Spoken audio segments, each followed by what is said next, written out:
the first to know Nsem-Pii TV. And Dr. Mamudu Bawumia Ekokoshia Nsem-Pii said the other two just say and there 25th. I say Obeshia Nsem-Pii na only one at the train and na questions be or qua pro or catcher or man for and after the manifesto him or the babe two across all the 16 regions no koba pro ni na what question be bra moving pick hotel nebra baby sa question bi opese ubise bia na ene Nsem-Pii wo Ghana ha nyina adi chi ekokopie mu ewo ho Belamundi kopie mu ho se wa mihie kokopie mu ewo ho sanso ena kankan boadu ane one aka ekeke ka ho nyina ekokopie mu ewo ho because obia epese obisa Dr. Mamudu Bawumia question na edu ba bi no na NDC amanyoko ni journalist ko ekopie mu ho question on bisa Dr. Mamudu Bawumia no afi na one esa abo wonsem edema no over brilliant submission at Dr. Mamudu Bawumia edema o yenko tie. The saying name is Dachene Nanayawa Sante from Onuya FM. Your Excellency, respectfully, there is a saying that we should cry our own cry. You made a promise to teachers that you give them the opportunity of having cars. We know our minimum wage and where it stands, and the tripartite of T VO8 to 18.44 cities. The standard of living in Ghana is going high. Your Excellency, what will you do for 90% of people who are seated here today to carry your message on? They are journalists. Thank you. So what's your question? For what will you do for the journalists? Is that the question? Mr. Buesiako from Oteka. They really need it, and this is why I've put it in our manifesto, was an international standard pitch.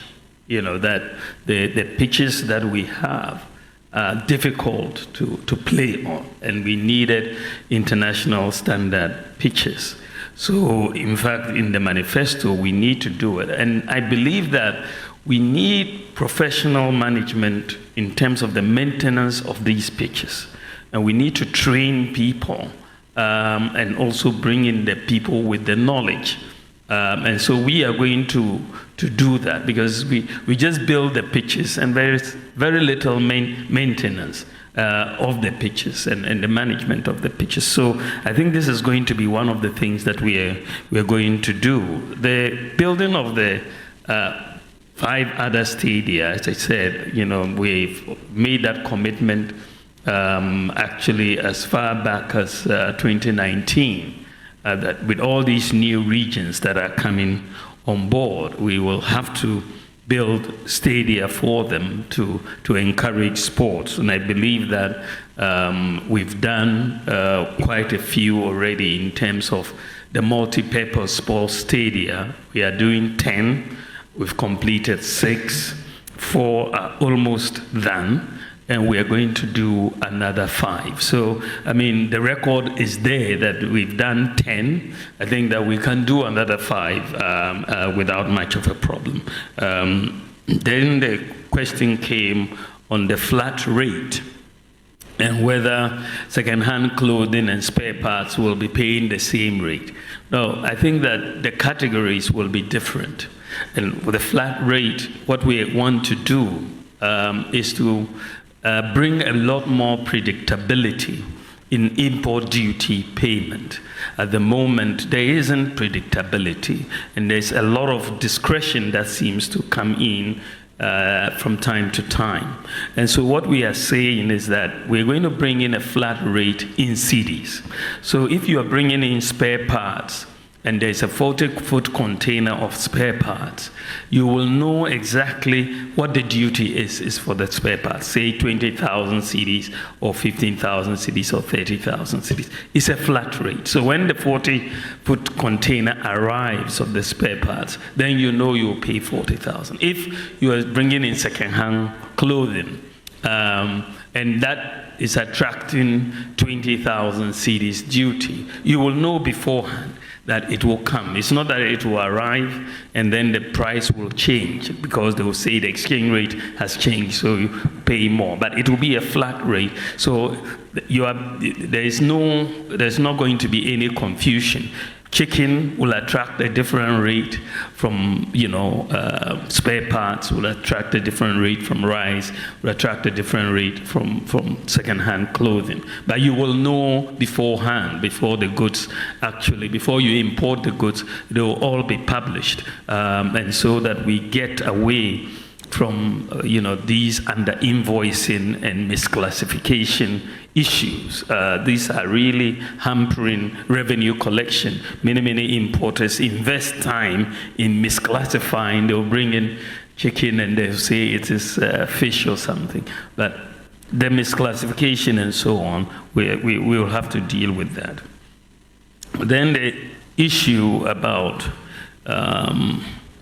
cars for teachers and what we want to do for journalists and all of that. I really believe that one of the major problems, and we address this in the manifesto, that hampers workers and livelihoods in our country is the fact that we operate a cash-based system. Unlike in the advanced world where they operate a credit-based system. So ab initio, life is much harder if you are a teacher in Ghana versus if you are a teacher in the US or the UK. Even if you are paid the same amount every month, the teacher in the UK will consume probably 5 to 6 times more goods than you in Ghana. Why? Because they are able to obtain credit and pay over time. And so, but we in Ghana here, we have to accumulate cash for whatever we want to buy. If you want to buy a car and the car is costing 100,000 or 150,000, you have to look for 150,000 to pay for the car. But if you were in the UK, you'll probably be paying 1,000 every month to pay for the car, or much less. But so your salary goes along a much longer way. So one of the things that we are bringing in, as far as our manifesto is concerned, is to move Ghana from a cash-based system to a credit-based system. It's very, very important, because the reason why the credit-based system works in the advanced countries, because they are able to compute credit scores for everybody.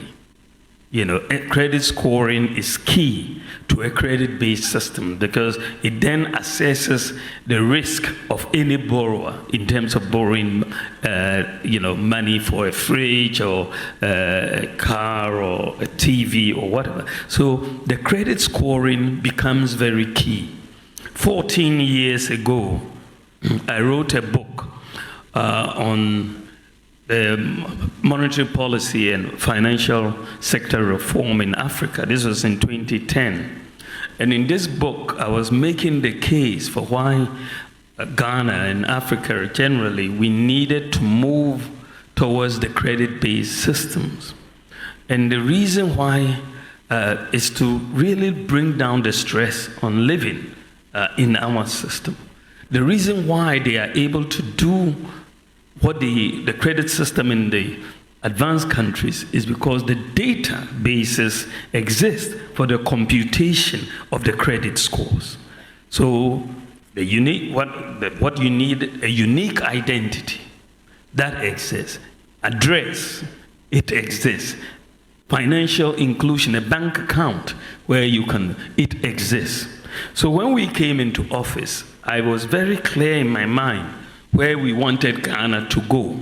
We needed to put in place the digital address system, the Ghana card, which we have done. We needed to put in place the address system. When we looked at the address system, I realized that it was going to be very difficult to go with what we had before, street addresses and so on. So I proposed that we go with digital address systems. I mean, at the time, only one country in the world, Mongolia, had a digital address, a wholesale digital address system.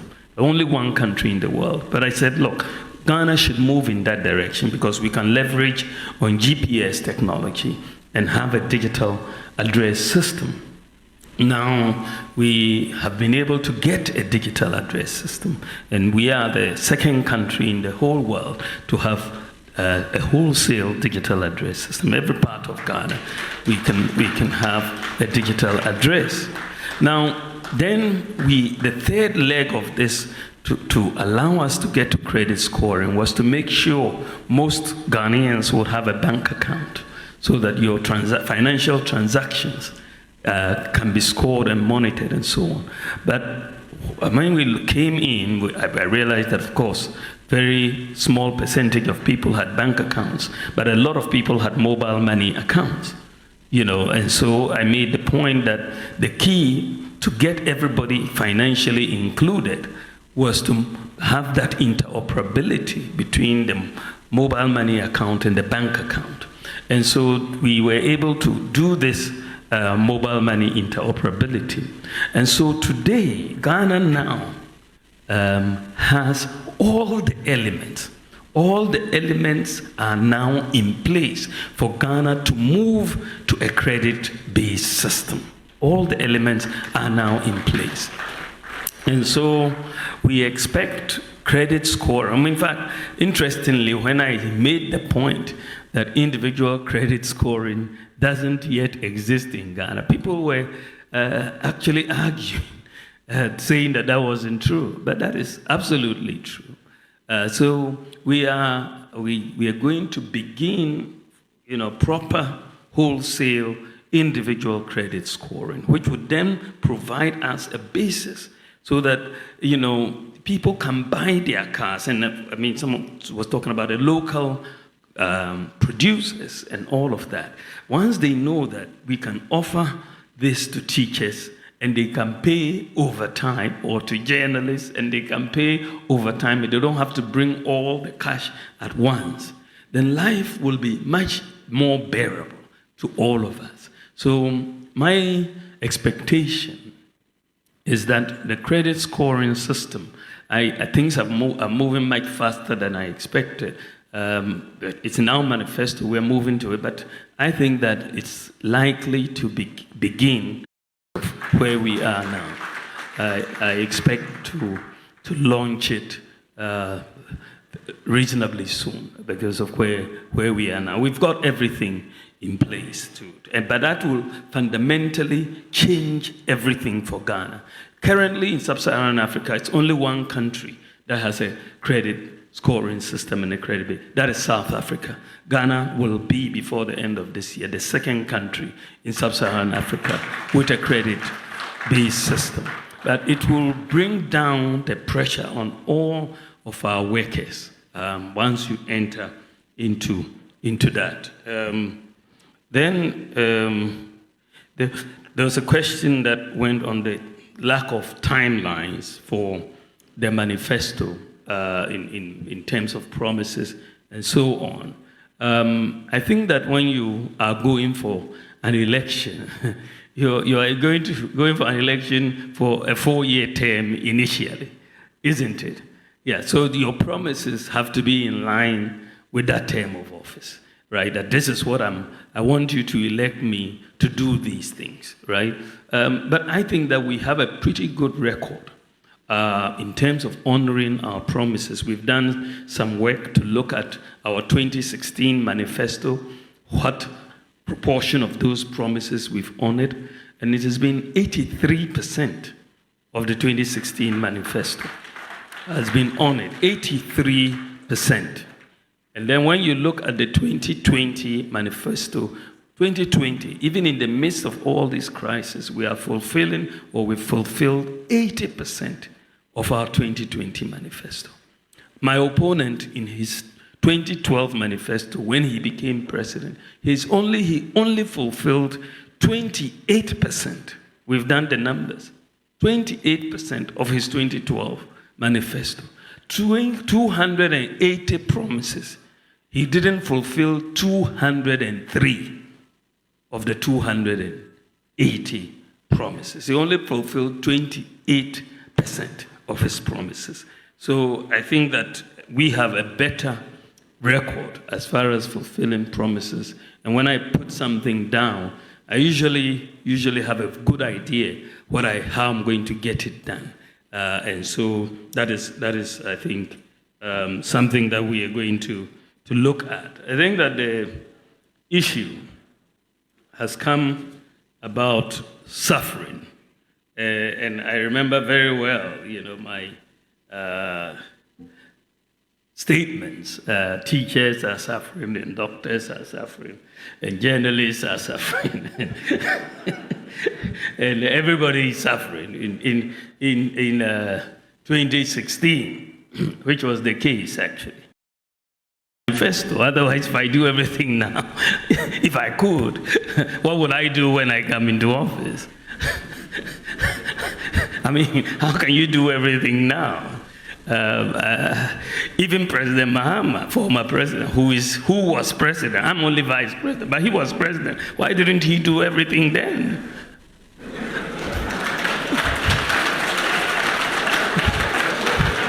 I mean, why is he coming back? He had full authority. I don't have full authority. The budget that has gone to Parliament, which has been passed, is not my budget. Is it my budget? It's not my budget. The budget goes in the name of the president. It doesn't go in the name of the vice president. But when you have to think about what new do you want to do, you come up with new ideas. And I've come up with new ideas, which I want to do when we come into office. Everyone who is running for office, whether you are Kamala Harris or you are Bawumia, you still have to think about what you have to do when you get into office. And this is why I'm presenting my new ideas as to what to do. Samson talked about the scholarship students and all of that. And I think this is a very, very important issue. There's nothing more heart-wrenching than taking a student abroad and not being able to take care of them in those circumstances. And I think that I believe, and this is what we are saying, that one needs to, first of all, harmonize these databases so that you have full visibility and transparency. And also, we have undertaken in the manifesto to publish all the beneficiaries of all of these scholarships as they come, so that everybody knows who is getting the scholarships and so on. And again, I've been made very aware of this issue. It's not new, because students have and parents have gotten in touch with me about the awards and the scholarships and so on. So we're talking with the Ministry of Finance and the Scholarship Secretariat. I think they were able to make some payments to some of the UK students and so on. But we will follow up on that because it's very urgent. Cocoa Board is on the verge of collapse. I'm not aware of that, but we'll look at that. I cannot comment on that. It's not. I don't know where the data is coming from. Then the National Cathedral. National Cathedral, again, is a very, very important issue because, I mean, taxpayers' money has gone into it, and many people would like to see it completed. And I believe that one should have an engagement with the churches and all the stakeholders for us to see how best to get the funding to complete the project. But I think that we need to sit down and talk if the design has to be looked at again to make sure can be completed. We have to put everything on the table, but I will be minded more by the churches and the church leaders and the discussions that we should have with them on the way forward. But I think it's an important issue. Thank you. The pharmacists are my very good friends. But you're talking about 322 pharmaceutical doctors who are threatening to sue the Ministry of Health for their allowances. Again, I want to take this one up. This is the first time I'm hearing about this particular issue. I think it is Sheldon who raised it. I'm not aware of it, but I think it's an important issue that we should really resolve. So we'll talk to the Ministry of Health and Finance. Thank you very much.